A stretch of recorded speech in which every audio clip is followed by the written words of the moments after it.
Good afternoon, and welcome to the Brain and Behavior Research Foundation's Meet the Scientist monthly webinar series. I'm Dr. Jeff Borenstein, President and CEO of the Foundation, and your host for today's webinar.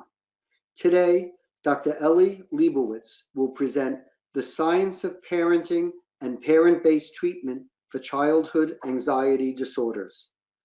The Brain and Behavior Research Foundation funds the most innovative ideas in neuroscience and psychiatry to better understand the causes and develop new ways to treat brain and behavior disorders. These disorders include addiction, ADHD, anxiety, autism, bipolar disorder, borderline personality disorder, depression, eating disorders, OCD, post-traumatic stress, and schizophrenia. Since 1987, the Foundation has awarded more than $408 million to fund more than 5,900 grants around the world. I'm delighted to introduce Dr. Lebowitz. Dr. Lebowitz is Associate Professor and Director of the Program for Anxiety Disorders at the Child Study Center at the Yale School of Medicine. He was a BBRF 2013 Young Investigator. Today's webinar will begin with Dr. Lebowitz's presentation. This will be followed by a question and answer period. To submit your questions, please use the questions tab on the control panel on your screen. Feel free to submit your questions at any time. Following the presentation, I'll ask as many as possible in the time allotted. And now I'm pleased to introduce Dr. Lebowitz. Eli, the floor is yours. Thank you. Thank you very much. It is an honor and a pleasure to be able to speak with all of you about the work that we've been doing in the area of childhood anxiety disorders and parent-based treatments. And so I'm going to jump right in. I do not have any particular conflicts of interest to disclose. I have funding through public and private foundations and some royalties from book publications. So the focus today is on the anxiety disorders. And really briefly, these are the problems that we're talking about. These are the main anxiety disorder diagnoses that are classified under the DSM that we currently recognize as anxiety disorders. They include things like specific phobias, which are strong irrational fears of just about anything, panic disorder, which means having recurrent unexpected panic attacks and suffering from the worry about having additional attacks, and agoraphobia, which is closely linked to panic disorder, refers to the fear and avoidance of certain settings or situations because of a fear of having panic-like symptoms and not being able to escape easily, or feeling humiliated by having those symptoms in front of other people. Generalized anxiety, which is essentially chronic, persistent, and interfering worry, which can really relate to any number of domains such as health, achievement, financial worries, social worries, etc. And social anxiety disorder, also known as social phobia, is really a form of extreme painful shyness, often accompanied by avoidance of social situations and social interactions because of the fear of those situations going poorly, such as saying or otherwise humiliating oneself. Separation anxiety, which is particularly common in younger children, is the fear of being away from attachment figures, caregivers, parents. A child with separation anxiety may fear that something will occur to him or her when parents are not nearby, or they may fear harm that could befall their parents when the parents are away. And also included here is OCD, or obsessive-compulsive disorder, which is characterized by obsessions, which are intrusive feelings or thoughts or images that come unbidden but persistently into one's mind and cause significant distress, and compulsive behaviors, which are ritualized, rigid behavioral patterns that are engaged in repetitively and excessively, often with the goal of alleviating the distress caused by the obsessions. And taken together as a group, the anxiety disorders are the most common mental health problems throughout life, really, and for the purposes of this talk, in childhood and adolescence. Current estimates are that approximately 1 in 3 children is going to experience a serious, clinically impairing, meaningful anxiety disorder at some point by the time they reach adulthood. And so these are very common problems, and they tend to onset fairly early in life, with the median age of onset at around 10 or 11. So the majority of cases certainly having their onset in childhood. Even when anxiety disorders are first diagnosed in adulthood, in most cases, the patient will report that the symptoms actually began much earlier in life. And I'm going to say briefly that there are some well-established treatments for childhood anxiety disorders. And these include, at the moment, primarily cognitive behavioral therapy, often called CBT, which is a form of psychological therapy that focuses on training and teaching skills to identify and challenge maladaptive anxious thoughts and to change behavioral patterns, particularly through the use of exposure, which means practicing deliberately coming into proximity or contact with those things or situations that are feared and usually avoided.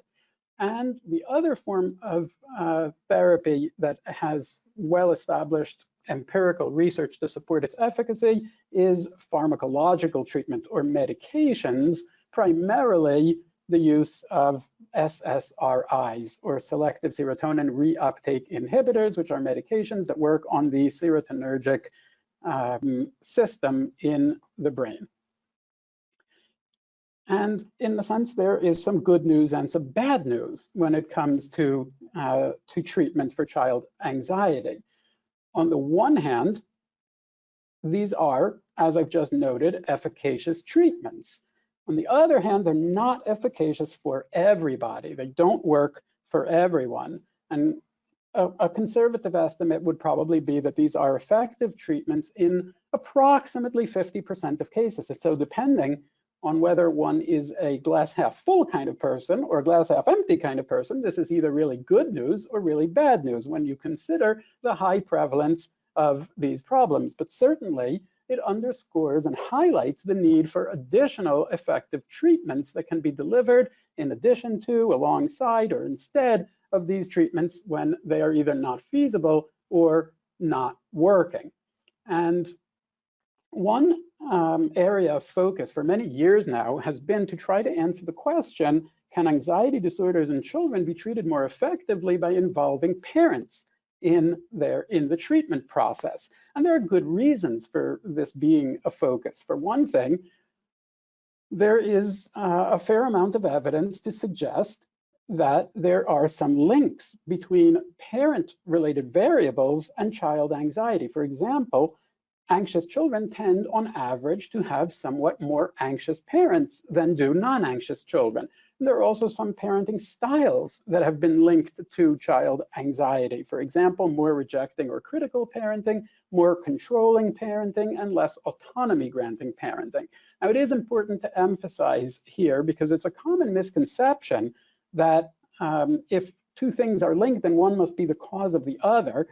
And this is, of course, a fallacy and not true. And it's particularly relevant and important to note it here, because there is not real evidence to suggest that parents are the cause of children's anxiety disorders in the vast majority of cases. Of course, particularly severe and negative behaviors on the side of parents can cause detrimental effects to the development and mental well-being of children. So, for example, behaviors such as abusive behavior or severe neglect are predictive of mental health problems in children and could be a cause of them. But that is not the story for the vast majority of children who have an anxiety disorder. In most cases, it is not the outcome of something parents did or did not do. And yet, given that parents are motivated to help their children, and given that there do exist some links between parent variables and child anxiety, it's not surprising that a lot of thought has gone into trying to enhance outcomes for anxious children by involving parents in their treatment. And somewhat frustratingly and rather disappointingly, the preponderance of the evidence from most studies that have tried to do that has actually shown that involving parents didn't actually lead to better outcomes for the children relative to only treating the children alone. So studies that compared treating a child, for example, with cognitive behavioral therapy, or treating the child with cognitive behavioral therapy alongside parent involvement in the therapy as well, did not really find that the parent involvement led to a reliable increase in the effects of the child therapy. And this has been somewhat of a disappointment. However, it also leaves a couple of questions unanswered. For one question is, can parents on their own be a means of treating child anxiety? So not thinking of it only as an augment or enhancer to direct child treatment, but rather as its own therapy. And this would be very useful because it would provide an alternative treatment strategy rather than only an enhancing one. And another question relates to what is actually done with the parents, because of course to say that one involves parents in the treatment is not really saying all that much, and leaves open the question of how parents should best be involved. And so I'm going to be focusing during this talk on one particular method of treating child anxiety through parents, a parent-based treatment, and taking a different approach to how parents should be involved in treatment than that which was taken in most of the previous research. And to set the stage for introducing that, I put together this slide with these very sweet pictures. But the point that the slide is trying to make is that we, our species, human beings, fit into this group that's portrayed here on the slide, because these are all pictures of mammals. In fact, they're all pictures of mommy-child mammal pairs. And the point is that we fit into this group because we, of course, are mammals too. And this has some really important implications for understanding how anxiety works in children and for understanding how we can best involve parents when treating anxiety in children. And why is our mammalian nature so important for understanding child anxiety? Well, the answer is because mammals, like many other species, are born not very well prepared for life. A young mammal is not well equipped to fend off threats, to deal with dangers, or even to self-soothe and regulate their own emotions. And so when a young mammal is scared, their response is not actually a purely individual self-defense kind of response. Rather, it's a social that signals a person. Here's an experiment that you should definitely not run, but just as a thought experiment, imagine you were to walk up to a baby and scare them. Again, I'm not suggesting you do this, but imagine you were to walk up to a baby and scare them. What would that baby do? Would they try to hit you? Would they try to punch you? Of course not, because babies can't do that. What would they do instead? They would alert their caregiver that they're in danger. They would do that by crying, making a loud sound. They would do it through their facial expression, things like that. They would send out a social cue to their caregiver that they're in danger.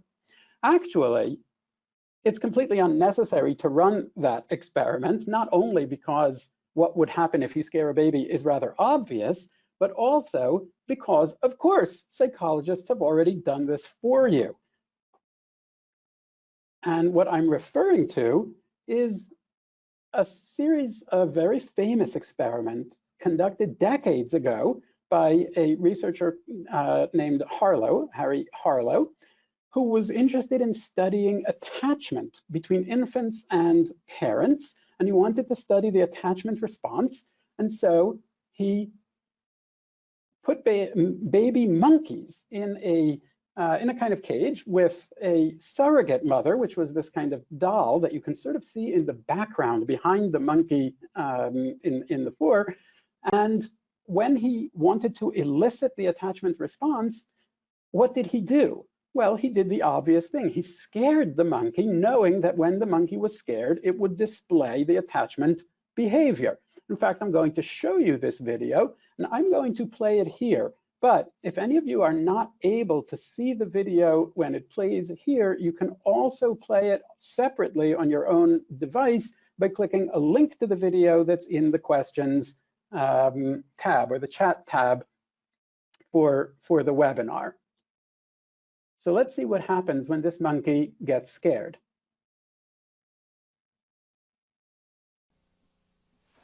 Now, in this experiment, this is the apparatus we use.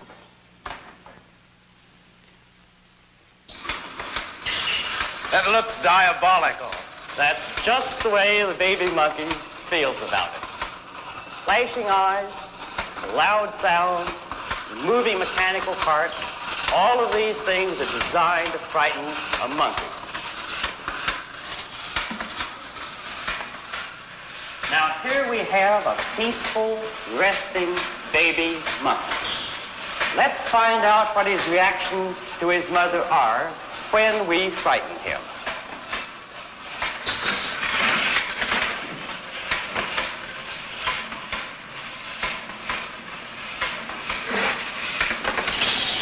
He's scared, all right. And he does what any child will do in a similar situation. He runs away. It's more than running away.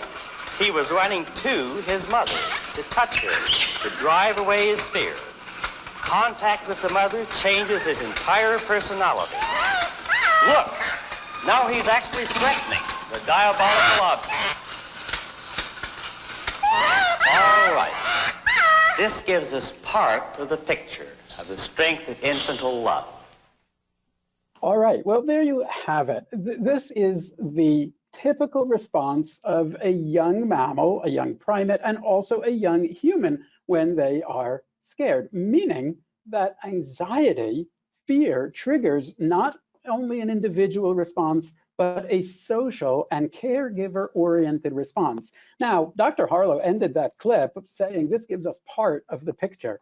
And I'm not sure exactly what it is that he was referring to, but I would actually agree. It does give us part of the picture, because what you don't see when you use a surrogate mother like that, that's really a doll, is the parent's response to those cues. It's a little bit like when you buy walkie-talkies, you never just buy one, you always buy two, because it's a two-way signaling system. And that's true for the attachment anxiety system as well. Children are sending out these cues of I'm feeling scared, but parents are also noticing those cues and are powerfully motivated to step in when they detect them and to provide two crucial functions: to provide protection, and then when the threat has been dealt with or they've determined that it wasn't a real threat, to provide regulation, soothing, so that the child can return to a state of calm.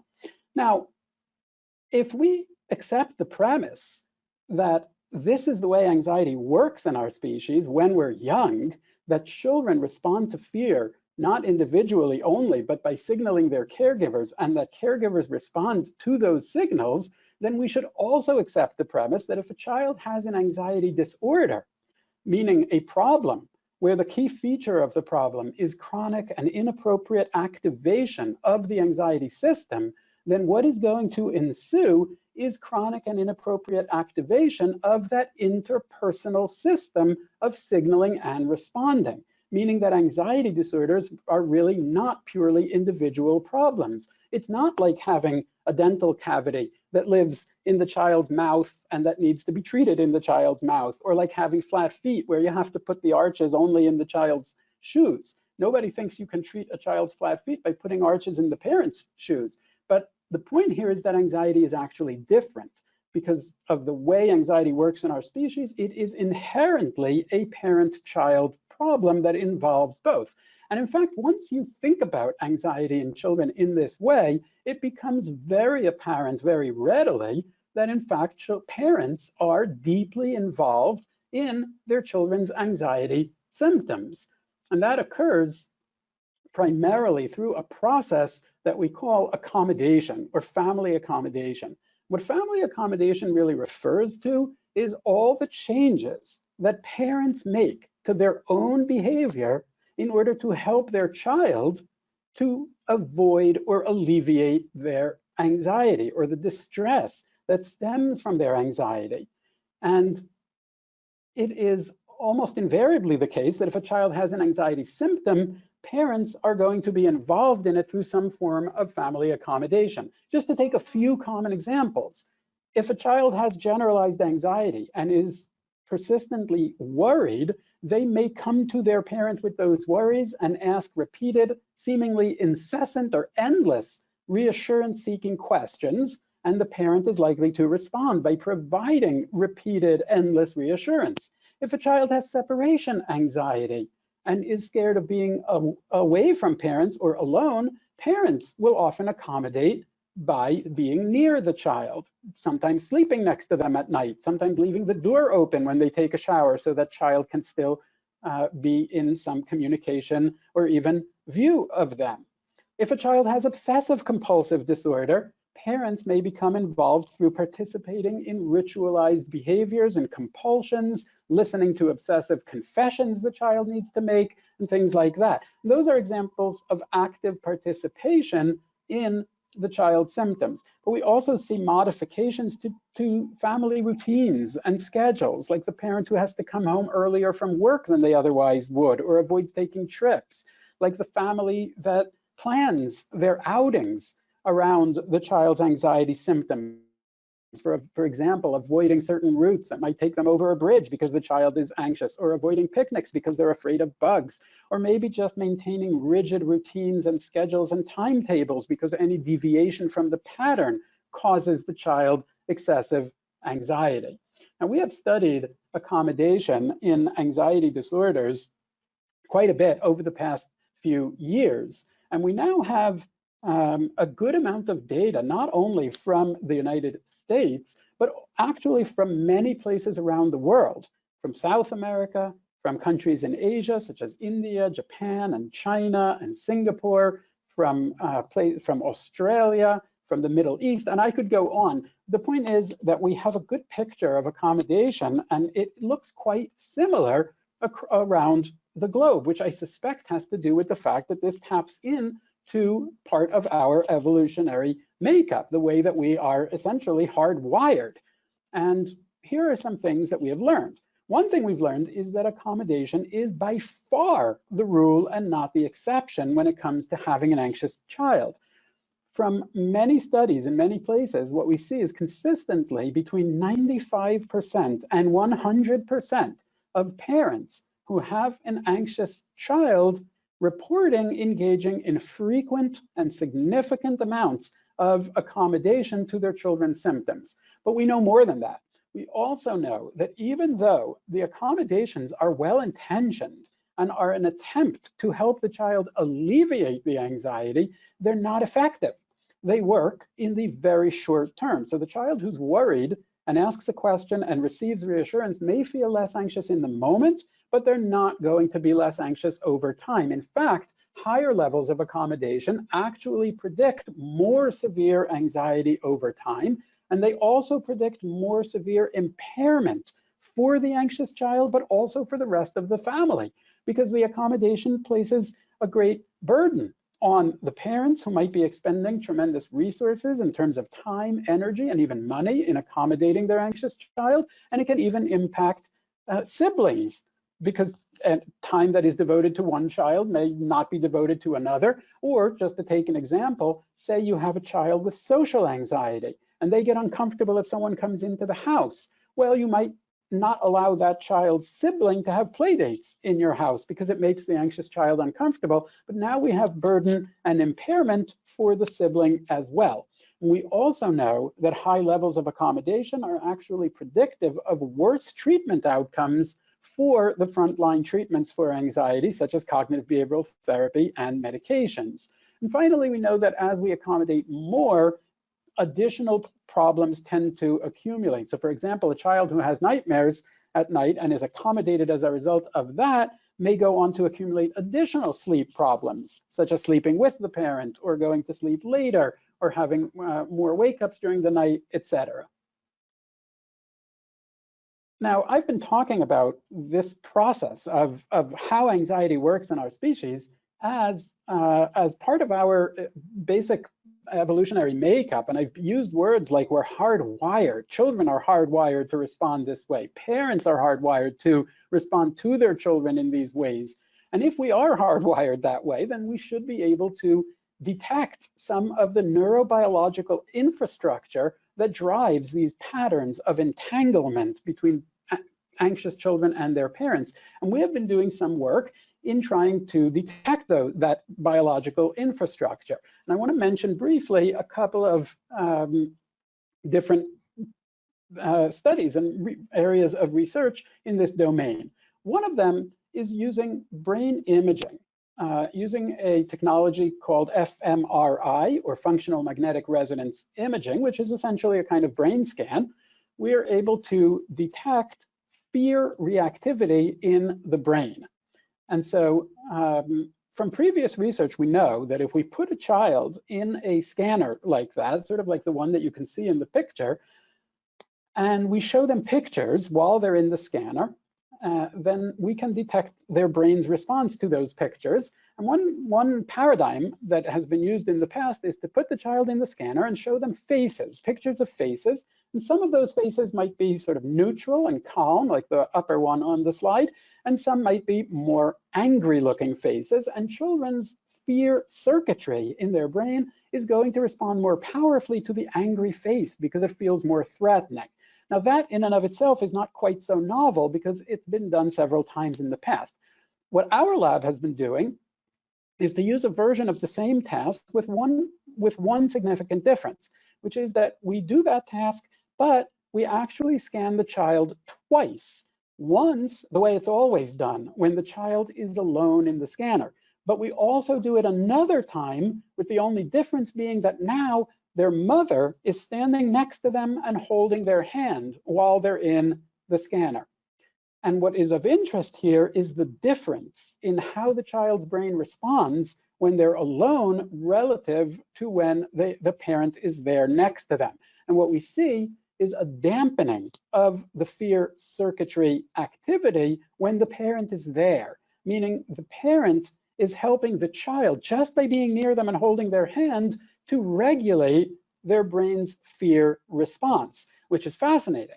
What is maybe even more fascinating is that if we map how strong of an impact that parent's presence had on the child's brain, what we see is that it directly correlates with how much accommodation that child or that family is reporting that child receives. And so children who rely more heavily on accommodation or who are accommodated more by their parent are also the children whose parent is having the strongest impact on their brain in reducing their brain reactivity to the fearful images. So in a sense, we could think of this as a biomarker almost for accommodation, which is quite interesting. Now, another area of research, which I'll also touch on really briefly, centers on the neurotransmitter and hormone oxytocin. And oxytocin has received a good amount of attention and has become sort of famous because of the important roles that it plays in human attachment, in bond formation, love, and affiliative behavior. And that is why people apparently get tattoos with the molecular structure of oxytocin and jewelry in the shape of an oxytocin molecule, and also why you can even buy on Amazon oxytocin, which, to be clear, I'm not recommending doing. In fact, I'm recommending not doing it, but you could do it because oxytocin has gotten so famous for its roles in those areas. A little bit less famously, though, oxytocin is also deeply involved in anxiety regulation.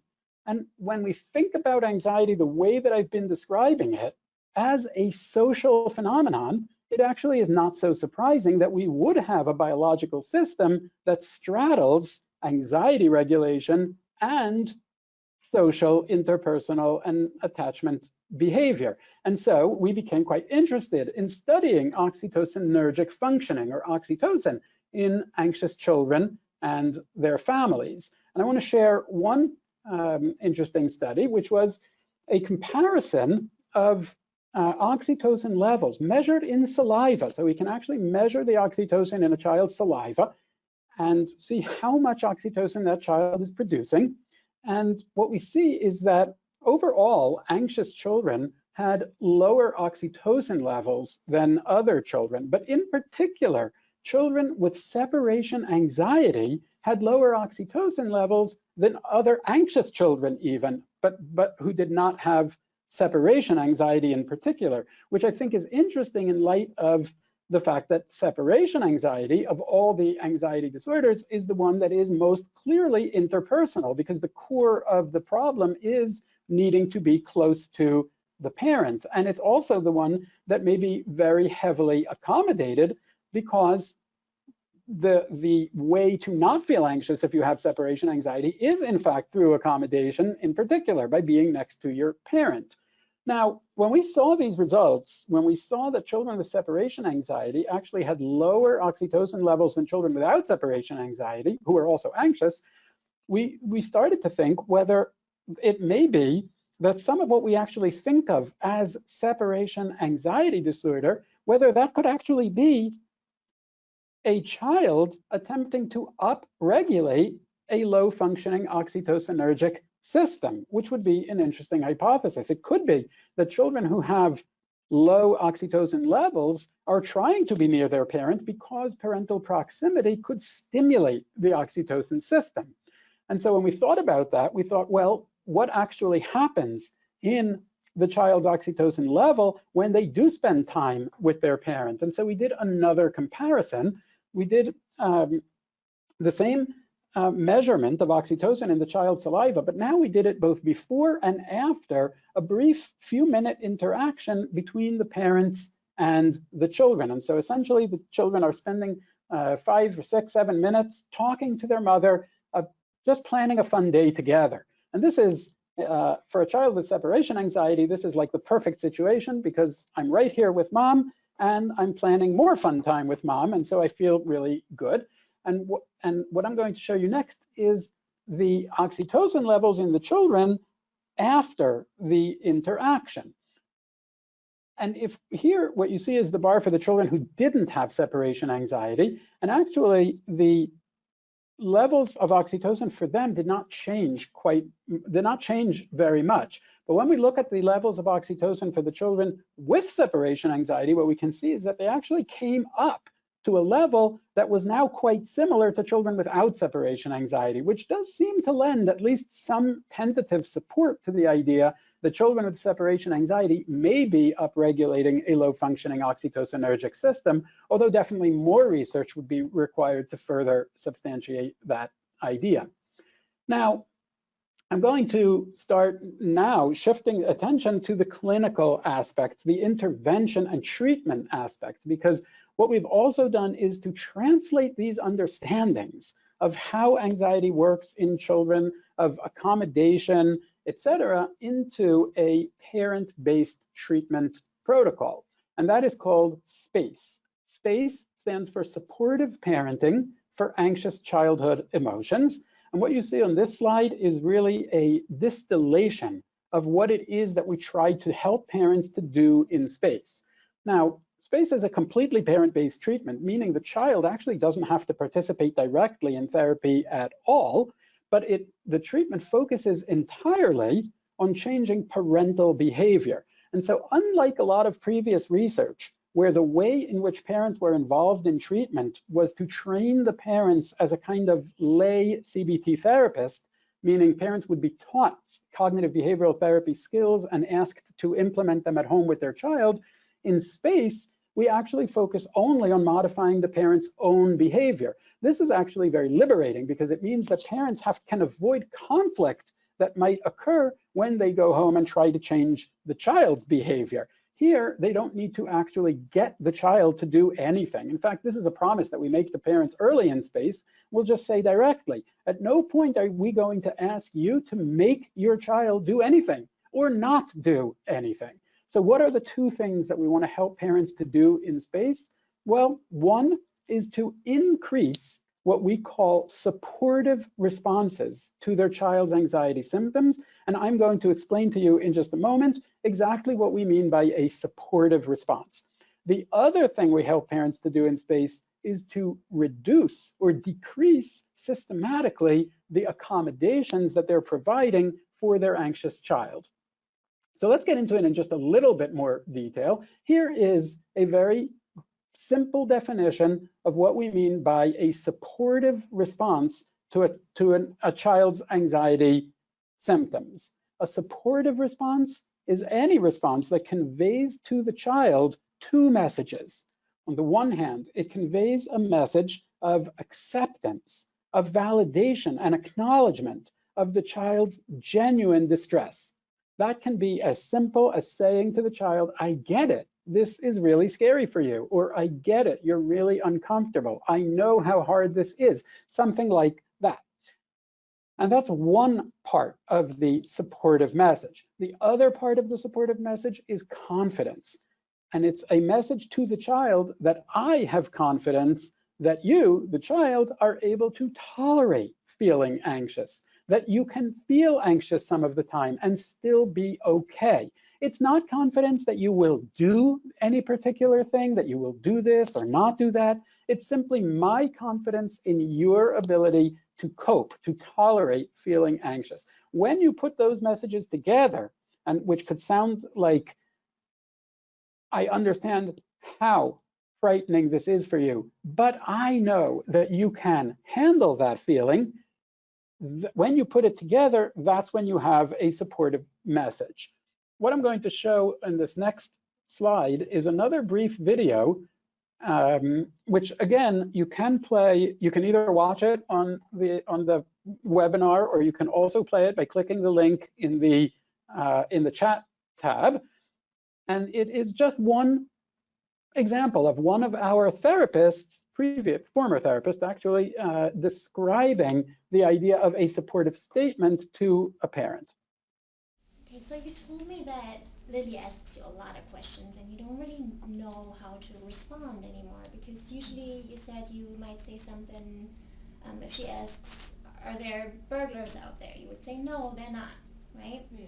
But she keeps asking and you feel like you don't really know what to say anymore. Mm-hmm. And what we found is actually that kids respond the best if we can put a statement together, which we call a supportive statement. So we want to combine some kind of empathy and acceptance of the child's feelings with a belief in the ability to cope a little bit more. So when Lily asks you, is there, I just said, I'm scared, there's going to be a burglar out there. Mm-hmm.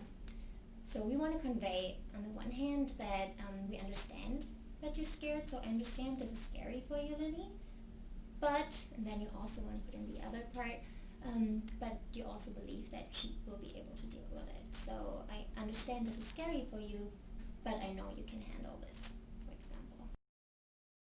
So that was Christine giving one example of how we might explain to parents the idea of a supportive statement. But what we'll do in space is actually train parents systematically on making these supportive statements. We can think through the things that they usually say to their child and check, are they supportive? Do they have those ingredients of acceptance and of confidence? And if not, we can adjust them, and parents can role play that with the therapist and go home and start making those supportive statements with a high frequency to their child.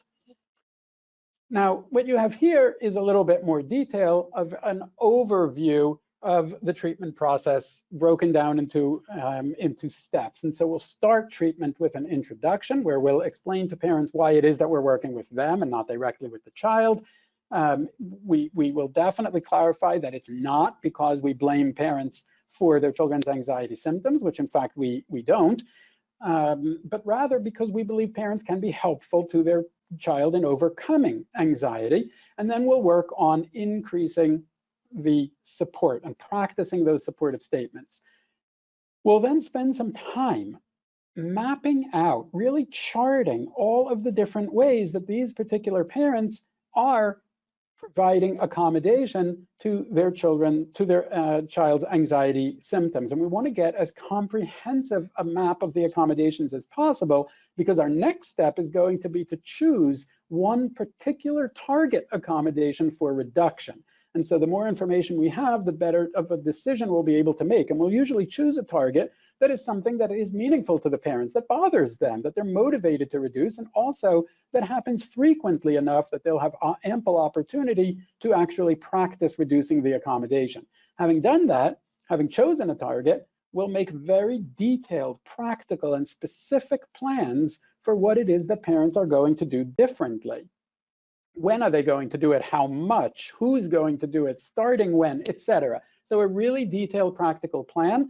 And then we will deliver to the child a message, a supportive message, but one that lets the child know that about the plan, so that the child is not surprised by the change in the parent's behavior, and so that the child knows why the parents are making that change. If parents only stop reducing the accommodation or stop doing the accommodation, but don't explain why, a child may think that it's because they're angry at them or they're tired of it, whereas we want the message to be one of support. We're doing this because even though we know it's really hard for you, we believe that this is the best way that we can help you, and you are so important that we're going to do it even though it's hard, because we want to help you to get better. And so we'll write out a message to the child which parents can deliver, and only when that has happened, parents can start implementing their plan, and sessions with the therapist will focus on troubleshooting and problem solving the plan. And when the accommodation has been reliably reduced and they're able to implement that plan with good reliability and not too much difficulty, then we may take the next step forward, which might be further reducing that accommodation even more, or it might be taking on another additional target.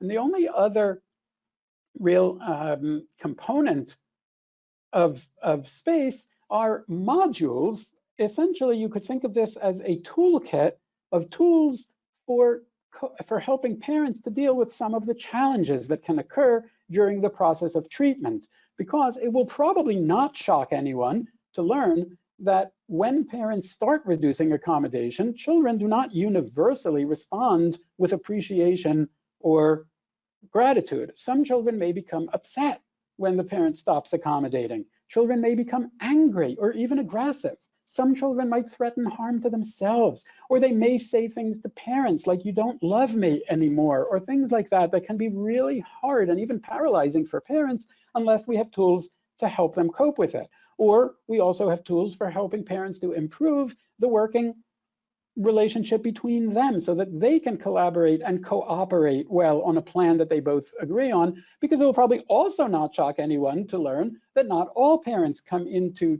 treatment with a very strong working relationship. There are differences in attitudes and parenting styles, in beliefs. There can be blame or guilt that's been exchanged, or criticism, and even other unrelated marital stressors might make it hard for them to work together. And although the space is not couples counseling and it's not intended to address the relationship overall, we do need tools to help parents to come together enough to be able to formulate and implement a plan cooperatively. And so those are the session modules that also make up part of space and are implemented essentially as needed. But that is really the core of what happens in space treatment. And now I want to say just a few words on what do we know about how well this works. Well, as with any new treatment, we started the process of building the evidence for space by doing several open pilot studies. And these are small clinical trials that are useful for testing the feasibility of the treatment, the acceptability, answering questions such as, will parents come back? Will they do it? Do they rate it as satisfactory? And also giving some preliminary indication of efficacy. But an open pilot study like that is not a rigorous way to test the efficacy of a therapy. And that is why we also conduct larger randomized controlled trials. The randomized controlled trial, where a child is randomly assigned to one treatment or another, is really the gold standard for establishing efficacy of any therapy. And last year we published the results of the first large randomized controlled trial of space, and that's what's summarized here on the slide. As you can see, there were 124 children enrolled in this study, so that's a sizable sample, and they were randomly divided into two treatment groups. Either the children got 12 sessions of cognitive behavioral therapy that they participated in directly with the therapist, or parents received 12 sessions of space, and in that case, the child actually never met with the therapist. In fact, the child did meet with an evaluator who assessed their symptoms, but they didn't have any direct child therapist contact. And here you can see summarized some results from the study. I think it'll be easier to look at on this next slide.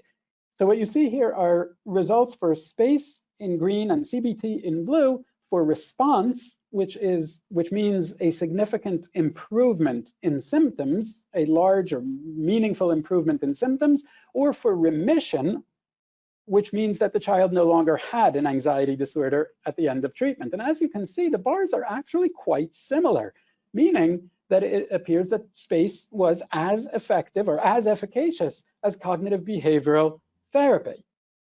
And this is looking at ratings.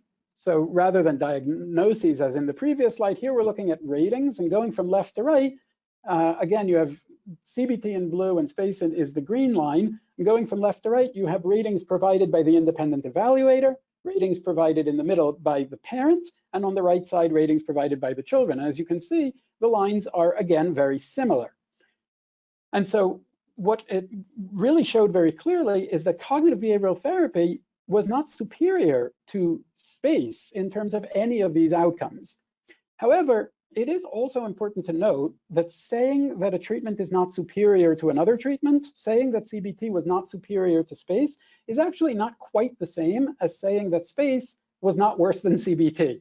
And those two things sound the same, but they're actually not identical for a simple reason, which is that when you say that CBT was not superior, what you really mean is that you could not demonstrate with 95% confidence that CBT is superior. But that's not quite the same as saying that you demonstrated with 95% confidence that space is not inferior. And that is why we also conducted what is called non-inferiority testing, which I'm going to summarize on this next slide.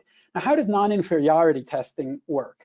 Well, you could think of the difference between the outcomes for space and for CBT laid out somewhere on this axis. So if the outcomes were identical for both treatments and there was zero difference, we'd put a marker right in the middle at the zero. If the difference was actually favoring space, that marker would move to the left. And if the difference was favoring CBT, that marker would move to the right. Now, what you next do is you determine what is known as a margin of non-inferiority. This is the answer to the question, how much worse is actually worse? Because rating scales are not perfect. And a difference of, for example, 1 point on most rating scales is actually not very meaningful. But they also differ from each other. Each scale is a little different, right? Sometimes 3 points is meaningful, sometimes only 15 points is meaningful.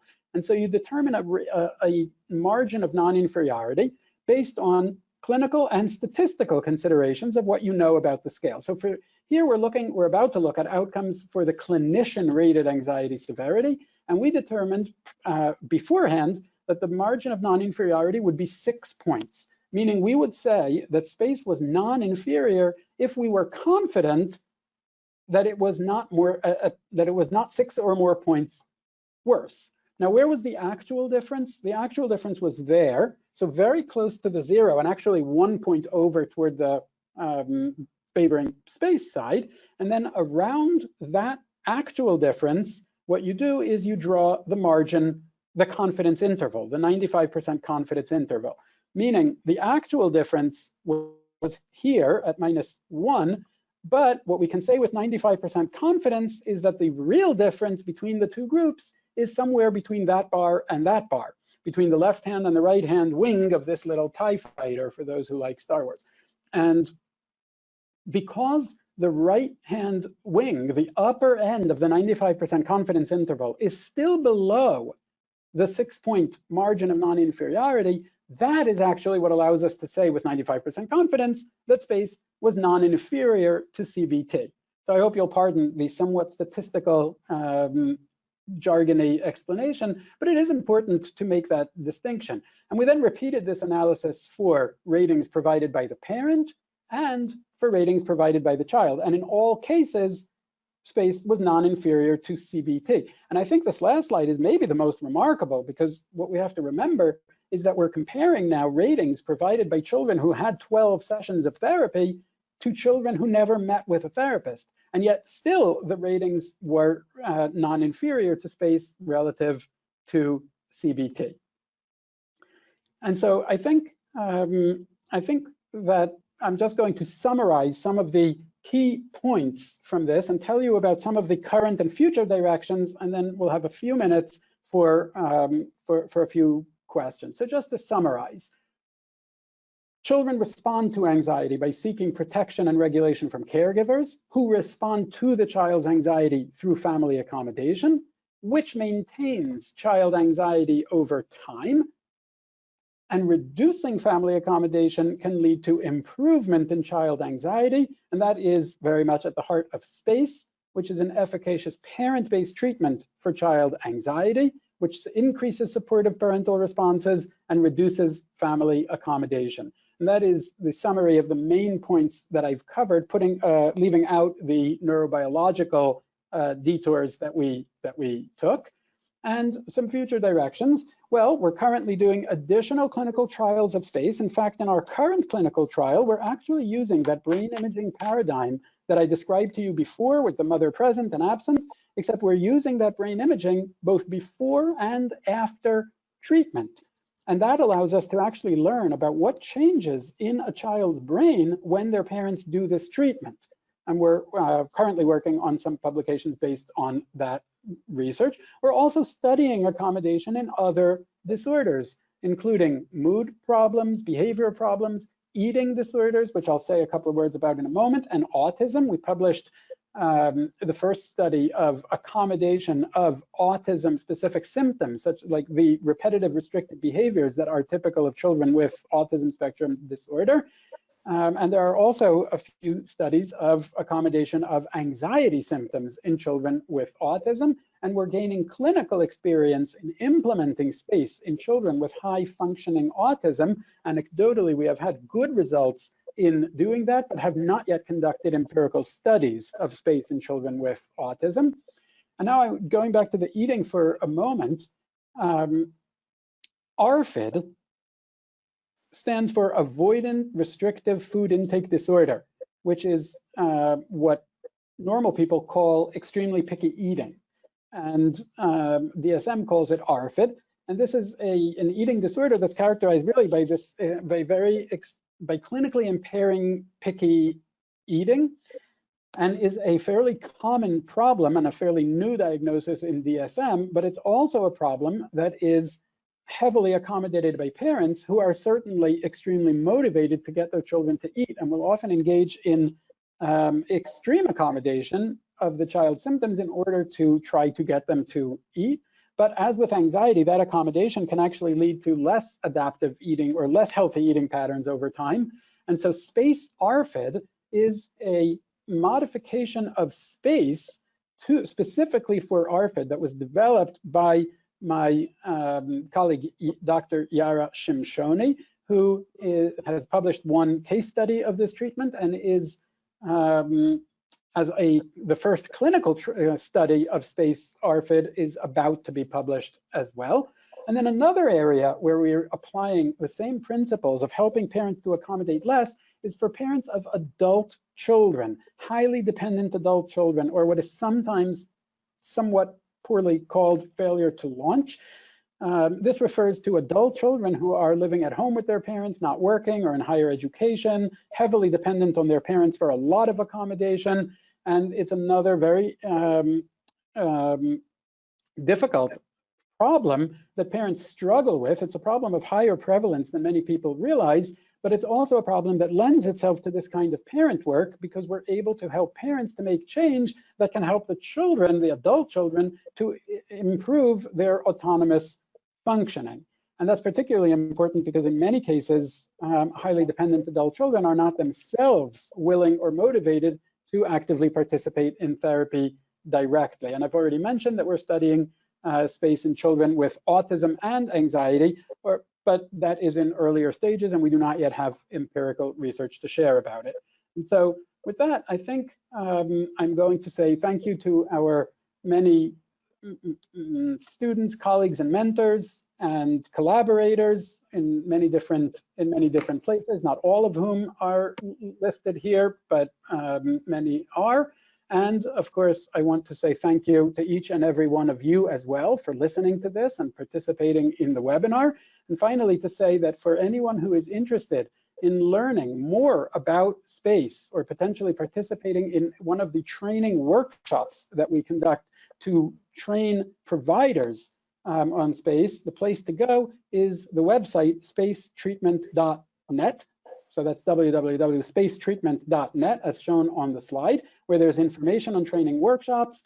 There's also, for families, for parents, there's a list of providers already trained in space, which is searchable by state or country. And there's a forum that parents or providers can participate in, and other resources relating to space. So again, with that, I want to thank the foundation for generously and inviting me to present this talk, and to our hosts, and to each and every one of you for listening as well. Thank you. Thank you, Dr. Lebowitz, for the work you've been doing and your team, and for an excellent presentation, really showing how some of the basic scientific understanding can then inform clinical care. We have time for one question, and it's one that a number of people have asked that's on my mind as you spoke, which is, have you looked at, or may you look at, combining space for the parents with CBT for the child, and seeing if by using those two techniques together, the response might be enhanced? It's an excellent question and very high on our list of priorities, because even though space can be done completely independently of other treatment, and that has been the case for our clinical trials, it actually makes sense to think that the integration of space and cognitive behavioral therapy may be even more effective than either one of them alone. We have a lot of anecdotal experience doing that, because when we're not doing clinical trials, that is often what we'll do. And so sometimes we're just doing them concurrently. Sometimes we will start one a little before the other. Sometimes it feels like it makes sense to do some CBT and have the child have some independent skills before reducing the accommodation. Other times it makes sense to start with the parents and reduce the accommodation, maybe increase the child's motivation to do CBT. However, we've not yet done clinical trials doing both together. And the thing, I think the thing to have in mind is that clinical trials take a long time. And so the clinical trial with the 124 children that I described before took 4 years. And our current clinical trial is also several years. However, it is our plan for our next clinical trial to actually try to do exactly what has been suggested in that question, which is to have one group of children actually receiving both treatments concurrently, and potentially answer the question, can we achieve higher efficacy than either one could on their own? Well, thank you. And I think that, this is certainly an important issue, and being able to develop better treatments for this will make a big difference in the lives of the children and their families. So thank you again for a very informative presentation and for joining us today. I also want to thank everybody in our audience for joining us. 100% of all donor contributions for research are invested in our grants to scientists. All of the research we fund is made possible through supporters like you. So please consider making a gift by visiting bbrfoundation.org or call us at 1-800-829-8289. This webinar has been recorded If you missed any portion of the presentation or would like to share it with family and friends, please visit the Events and Webinars page on our website. I hope you'll join us again in July when Dr. Lauren Moran, Assistant Professor of Psychiatry at Harvard Medical School and psychiatrist in charge of the Schizophrenia and Bipolar Disorder Inpatient Program at McLean Hospital, will present Widely Prescribed Stimulants and the Risk of Psychosis in Young People with ADHD. This webinar will take place on Tuesday, July 14th at 2 p.m. Eastern Time. I want to thank you again, and I hope that everybody stays well and stays safe. Take care.